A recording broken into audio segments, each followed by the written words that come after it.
तो स्टूडेंट, इस वीडियो में मैं आपको एक नया लेसन पढ़ाएंगे। भारत अंतर्राष्ट्रीय व्यापार, इंडिया इंटरनेशनल ट्रेड। आज का जो टॉपिक है हमारा, अंतर्राष्ट्रीय व्यापार का अर्थ, मतलब क्या है, अंतर्राष्ट्रीय व्यापार के बदलते प्रारूप, भारत के निर्यात संगठन, क्या चीज़ें हम एक्सपोर्ट करते हैं, भारत के आयात संगठन इंपोर्ट क्या करते हैं। अंतर्राष्ट्रीय व्यापार को समझने से पहले आपको व्यापार समझना पड़ेगा। व्यापार मतलब ट्रेड, वस्तुओं और सेवाओं के स्वैच्छिक आदान प्रदान, अपनी इच्छा से लेन देन को वस्तुओं के, उसको व्यापार कहते हैं। व्यापार करने के लिए दो पक्षों का होना जरूरी है, दो होने चाहिए, एक पक्ष बेचने वाला, दूसरा पक्ष खरीदने वाला। एक जब पक्ष बेचेगा और दूसरा खरीदेगा तभी ये व्यापार कहलाता है। और व्यापार दोनों पक्षों के लिए फायदेमंद है, बेचने वाले के लिए भी और खरीदने वाले के लिए, दोनों के लिए ये बहुत फायदेमंद है। दुनिया का कोई भी ऐसा देश नहीं है जो अपने नागरिकों की सभी वस्तुएं बनाने में सक्षम हो, मतलब हर चीज नहीं बना सकता हर देश। ऐसा कोई भी देश दुनिया में नहीं है जिसके अंदर हर सामान बनता हो। तो दुनिया में कहीं कुछ ज्यादा बनता है, कहीं कुछ कम बनता है। अब इसकी परिभाषा ऐसे हो सकती है कि राष्ट्र द्वारा अतिरिक्त वस्तुओं का निर्यात का मतलब क्या है, अगर हम दूसरे देश को अपने यहाँ जो सामान ज्यादा है उसको दूसरे देश भेज रहे हैं तो उसको निर्यात कहते हैं। और जरूरी जो चीजें हमारे देश में हैं या किसी भी देश में हैं उनको हम आयात कर रहे हैं, मतलब इंपोर्ट कर रहे हैं, तो ये अंतर्राष्ट्रीय व्यापार कहलाता है। आयात और निर्यात, वस्तुओं का आयात और निर्यात ही अंतर्राष्ट्रीय व्यापार कहलाता है। चाहिए दो देशों के बीच में हो, चाहिए दो देशों से ज्यादा के बीच में आयात निर्यात होता है, उसको अंतर्राष्ट्रीय व्यापार कहलाता है। निर्यात का मतलब समझ गए, मतलब अगर कोई सामान हम दूसरे देश को भेज रहे हैं उसे निर्यात या एक्सपोर्ट कहते हैं। और कोई सामान हमारे यहाँ कम है हमारे देश में तो उसको हम दूसरे देश से मंगा रहे हैं, उसको इंपोर्ट या आयात कहते हैं। अब दुनिया के सभी क्षेत्रों में दुनिया का कोई भी राष्ट्र आत्मनिर्भर नहीं है। जितने भी देश हैं, कोई ऐसा राष्ट्र नहीं जो खुद से आत्मनिर्भर हो, उसे किसी भी देश की जरूरत नहीं है, ऐसा कोई भी देश नहीं है। अतः राष्ट्रों की पारस्परिक निर्भरता ही अंतर्राष्ट्रीय व्यापार को जन्म देती है। एक राष्ट्र दूसरे राष्ट्र पर निर्भर है, इसी निर्भरता की वजह से अंतर्राष्ट्रीय व्यापार को जन्म होता है, क्योंकि कुछ चीजों की हमें जरूरत होती है और कुछ चीजों की दूसरे देशों की जरूरत होती है। तो यही इसी वजह से अंतर्राष्ट्रीय व्यापार का जन्म होता है। व्यापार के दो रूप होते हैं, एक राष्ट्रीय या देशी व्यापार जो अपने देश के अंदर होता है, या किसी भी उसका अपने देश का अंदर का व्यापार। तो हमारे देश का व्यापार अपने देश के अंदर, अपने राज्यों के अंदर, अपने शहरों के अंदर अगर व्यापार हो रहा तो उसको राष्ट्रीय व्यापार या देशी व्यापार कहेंगे। और अगर दूसरे देश या दूसरे देश से ज्यादा के हम व्यापार कर रहे हैं उसे अंतर्राष्ट्रीय व्यापार या विदेशी व्यापार कहेंगे। देशी अपने देश का व्यापार और विदेशी दूसरे देश से व्यापार, और विदेशी व्यापार को ही अंतर्राष्ट्रीय व्यापार कहते हैं, इंटरनेशनल ट्रेड। सभी विकासशील देशों की अर्थव्यवस्था को मजबूत बनाने के लिए विदेशी व्यापार होना जरूरी है, विदेशी व्यापार का योगदान होना जरूरी है। वैसे तो देशी व्यापार का भी योगदान बहुत है। पिछले कुछ सालों में भारत के अंतर्राष्ट्रीय व्यापार की मात्रा, कंपोजिशन और दिशा में बहुत बदलाव हो गए हैं। अब विश्व व्यापार में भारत की भागीदारी कितनी है, 1% की है। भारत का विदेशी व्यापार विश्व अर्थव्यवस्था का एक महत्वपूर्ण घटक बना हुआ है। और भारत का जो व्यापार है वो कैसे बदल रहा है हम अब बताते हैं। अंतर्राष्ट्रीय व्यापार के बदलते प्रारूप, 1950 से 51 में भारत का विदेशी व्यापार जो 1214 करोड़ रुपए था वो बदल गया। अब 2016 और 17 में देखा वो व्यापार 44 करोड़ 29 हजार तक जा पहुंचा, मतलब 1200 करोड़ रुपए का जो व्यापार था वो 44 करोड़ 29 हजार तक के जा पहुंचा। और बहुत सारी चीजों में बदलाव आया है। तो भारत में खनिज तेल की डिमांड ज्यादा बढ़ गई, मतलब ये जो पेट्रोल है इसकी डिमांड ज़्यादा बढ़ गई, जनसंख्या ज़्यादा बढ़ने से और फैक्ट्री होने से, क्योंकि तेल का इस्तेमाल हर फील्ड में होने लग गया। इससे बढ़ने से व्यापार का घाटे होने लग गया, क्योंकि अगर हम किसी देश से आयात ज़्यादा करेंगे तो ये समझिए हमारा घाटा है, क्योंकि हमारी बहुत सारी विदेशी मुद्रा जो हमारे पैसे हैं दूसरे देश में जा रहे हैं। अगर हमारा देश ज़्यादा दूसरे देशों को निर्यात कर रहा है सामान, तो समझिए हमारा देश का फायदा हो रहा है, क्योंकि दूसरे देश की आपके देश में मुद्रा आ रही है, पैसा आ रहा है। तो तेल का जब इंपोर्ट बढ़ा या आयात बढ़ा, एनर्जी इसकी ज़रूरत बढ़ने की वजह से, तो इससे बहुत व्यापार का घाटा भी हुआ।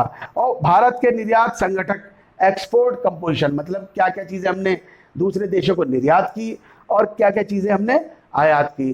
तो बहुत सारी हमारा देश दूसरे देशों को निर्यात कर रहा है सामान, बहुत सारा हमारा सामान दूसरे देशों में जा रहा है, वर्ल्ड के बहुत सारे देशों में जा रहा है। और बहुत सारे सामान की जिस सामान की हमारे देशों में कमी है उसको हम दूसरे देशों से मंगा भी रहे हैं। तो सबसे पहले बताते हैं भारत के निर्यात संगठन। अगर हम भारत के निर्यात की स्थिति की बात करें तो पाएंगे कि समय के साथ भारत में निर्यात होने वाली काफ़ी चीज़ों में बदलाव आ गया है।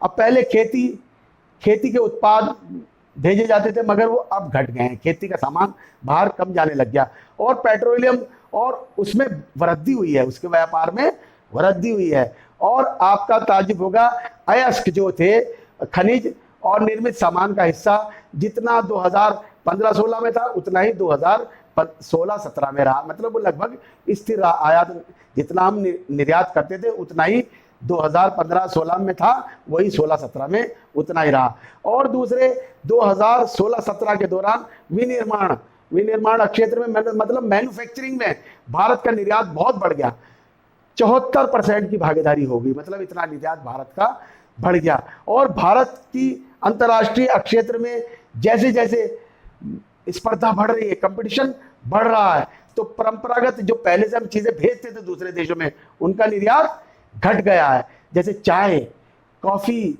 मसाले, दालें, ये सब शुरुआत में हम बेचते थे, शुरू से व्यापार इन्हीं का होता था दूसरे देशों के साथ में। दूसरे देशों में यही सामान हम निर्यात करते थे, एक्सपोर्ट करते थे, मगर इनका निर्यात घट गया, एक्सपोर्ट घट गया। चाय, कॉफी, मसाले, दालों का निर्यात घट गया है। उसके बदले में हम आजकल फूल, फल और समुद्री उत्पाद, मतलब समुद्र के अंदर जो पाए जाते हैं मछली वगैरह, उनको हम निर्यात बढ़ोतरी हो गई है, वो ज़्यादा भेजी जा रही है दूसरे देशों को। और चीन और पूर्वी एशियाई कुछ देश ऐसे हैं जो हमारे बहुत तगड़े कंपटीटर हैं, समझे, वहाँ के बने हुए सामान भी मार्केट में आ रहे हैं। कुछ सालों में भारत के बहुमूल्य रत्न और आभूषणों को बड़ी मात्रा में निर्यात हो रहा है, यहाँ के रत्न भी जा रहे हैं, बहुमूल्य जो कीमती रत्न है वो भी यहाँ के देश के जा रहे हैं, और आभूषणों की बड़ी मात्रा भी दूसरे देशों में जा रही है। तो भारत ने वर्ष 2011 और 12 में जो है मुख्य रूप से कृषि उत्पाद, खनिज निर्मित वस्तुएं तथा लुब्रिकेंट का निर्यात किया है। लुब्रिकेंट भी हमारे देश से बहुत निर्यात हो रहा है, समझे।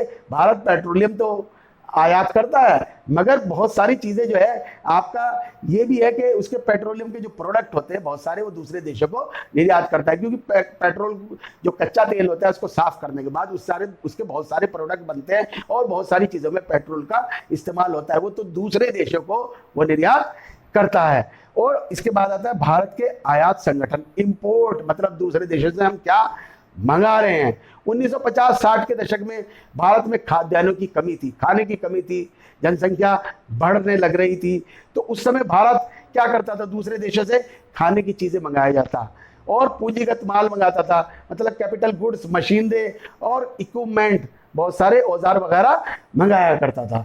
तो 1970 के दशक में जब हरित क्रांति शुरू हो गई तो हमारे देश के अंदर खाद्यान्न, मतलब फूड क्रॉप्स, खाने की चीज़ें, गेहूं, चावल बहुत तेज़ी से बढ़ गया, और उसकी वजह से हमने आयात पर रोक लगा दी। इन चीज़ों का आयात अब बंद हो चुका है, आयात मतलब इंपोर्ट बंद हो चुका है दूसरे देशों से।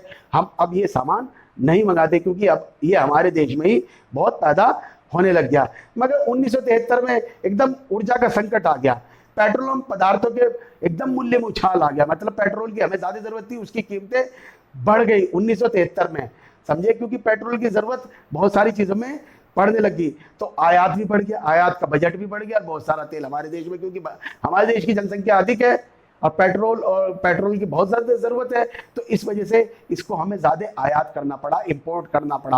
और आज भी हम बहुत सारा तेल दूसरे देशों से हम मंगाते हैं, क्योंकि हमारे देश में इतना तेल नहीं पाया जाता, इस वजह से हमें दूसरे देशों से तेल मंगाना पड़ता है।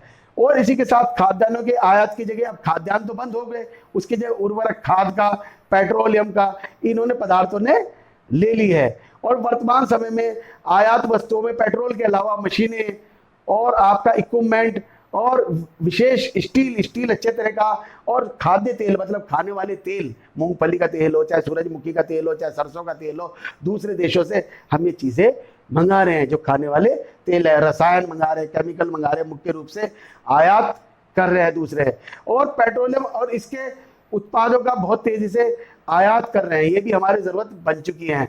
और पेट्रोल को हम केवल ईंधन में ही इस्तेमाल नहीं कर रहे, बल्कि इसका इस्तेमाल बहुत सारे उद्योगों में कच्चे माल के रूप में भी इस्तेमाल होता है। पेट्रोल का इस्तेमाल आपका वार्निश में, तेल में होता है, पेंटिंग में होता है, और आपका जो है इसका इस्तेमाल आप समझ सकते हैं। और बहुत सारे आपके मिट्टी का तेल इससे बनता है, डीजल इससे बनता है, कोल तार इससे बनता है, बहुत सारी चीज़ों में। और कच्चे माल के रूप में पेट्रोलियम जली जो आती है, शाइनिंग देने वाली, उसके अंदर पेट्रोलियम जली ही नाम उसका है, तो उसमें भी तेल का इस्तेमाल होता है। बहुत सारे ब्यूटी प्रोडक्ट के अंदर तेल का इस्तेमाल होता है। तो कच्चे माल के रूप में बहुत सारी चीज़ों में इसका इस्तेमाल होता है, बहुत ही मल्टीपर्पज़ चीज़ है पेट्रोलियम। और भारत में प्रमुख आयात मोती, आभूषण, अब बहुमूल्य रत्न और सोना चांदी, अब खनिज, कागज, इलेक्ट्रॉनिक आइटम, ये बहुत सारी चीज़ें हम दूसरे देशों से आयात कर रहे हैं। मगर भारत को कुछ ऐसा सोचना चाहिए, उन चीज़ों के विकल्प तलाशने चाहिए जिनकी ज़्यादा ज़रूरत है, क्योंकि ज़्यादा ज़रूरत के विकल्प अगर तलाश लेंगे तो हमारी जो इंटरनेशनल मनी जो है दूसरे देशों में नहीं जाएगी, और इससे हमारा देश आत्मनिर्भर हो जाएगा और हमें फ़ायदा होगा। तो हमें आयात से ज़्यादा निर्यात पे जोर देना चाहिए। हमारा देश इस लेवल पे पहुंच जाए कि दूसरे देशों को हम सामान ज़्यादा निर्यात करें और आयात कम करें, इससे हमारे देश की तरक्की भी होगी और दूसरे देशों का पैसा हमारे देश में आएगा, और ये अंतर्राष्ट्रीय व्यापार कहलाता है। आयात और निर्यात दो या दो से अधिक देशों के बीच में अंतर्राष्ट्रीय व्यापार या इंटरनेशनल ट्रेड कहलाता है।